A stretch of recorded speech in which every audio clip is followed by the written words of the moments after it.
A while back when I had the Canon EOS R, my favorite lens with that camera was the RF 35mm f1.8. I really enjoy the picture quality that came out of that camera with this lens, both for photography and video.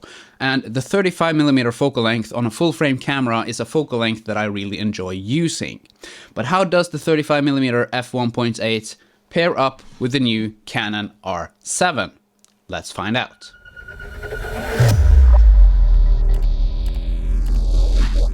First of all, I need to say thank you to Canon Norway for lending me the RF 35mm f1.8, because when I sold my Canon EOS R, I also sold my RF 35mm. But with Canon Norway's help, I have now been able to try the RF 35mm on my Canon EOS R7 for some weeks now to see how I like that combination. With my Canon EOS R, I got to utilize the full 35mm focal length that this lens provides. And I really enjoy using a 35mm focal length. I think that's a really versatile focal length for a lot of things.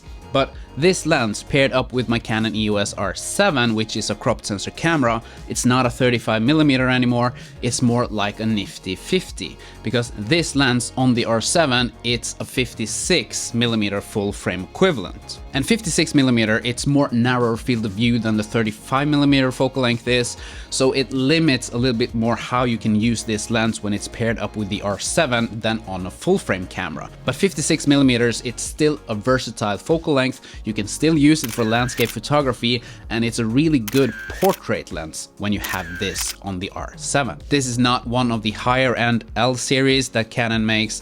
This is one of the cheaper full frame RF models that Canon has alongside with the 16mm, the 24mm, 50mm and the 85 f2.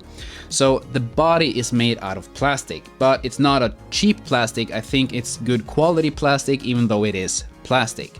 The lens does not have weather sealing gasket at the end of the lens, so be careful taking the lens out in harsher weather conditions. But what the lens does have is image stabilization.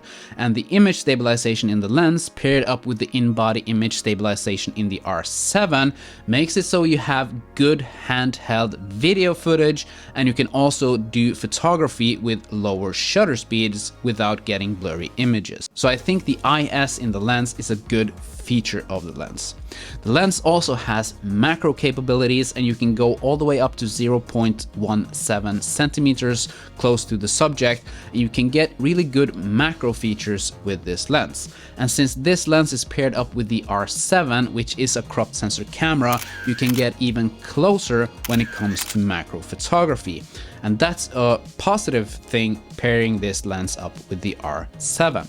You also have a manual focus and autofocus switch on the lens, so you can quickly change the lens over to manual focus if you want that. And you also have the control ring on top of the lens that you can program to do different kind of stuff, like for example controlling the ISO. The downside with the control ring is that it's too close to the focus ring in my opinion, so if you're not looking, you can mix those up if you're not careful. Even if it's a full frame lens, I don't think the size of the lens is too big for the camera body of the R7.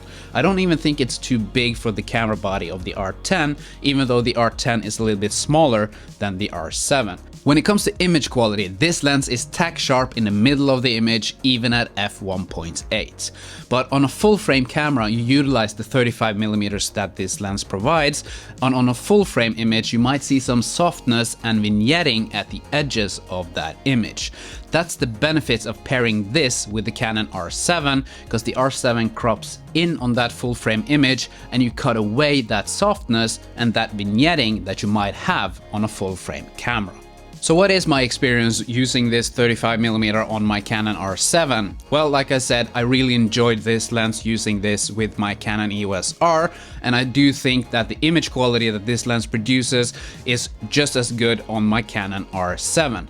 The only thing that is different is the focal length, because this is a 56mm full frame equivalent when I'm using it with my Canon R7. And I would really enjoy having that 35mm, because like I said, I really enjoy using a 35mm focal length. It is a little bit more expensive nifty 50 lens for your cropped sensor camera, but the image quality and the results that you will get out of this lens is really good. But looking back at the video and the photos that I've taken with this lens and the R7, I'm really happy with the results. And the image stabilization of the lens paired up with the in-body image stabilization of the R7, it's a feature that I wouldn't be without. As I personally enjoy using the 35mm focal length more than I like the 56mm this lens gives me on the R7, I think the full frame RF 24mm could be a better option for me, pairing that up with the R7. That said, I really enjoyed using this 35mm on my R7, and if you're looking for a 50mm full frame equivalent lens for your Canon R7 body, I think the RF 35mm is the most budget-friendly and best option out there right now. Anyway, that's it for this video. I really hope you got something out of it. Again, thank you to Canon Norway for lending me this lens. I have really enjoyed using it with my Canon R7. If you like this video, please give it a thumbs up, subscribe if you haven't done that already, and maybe I will see you in another video.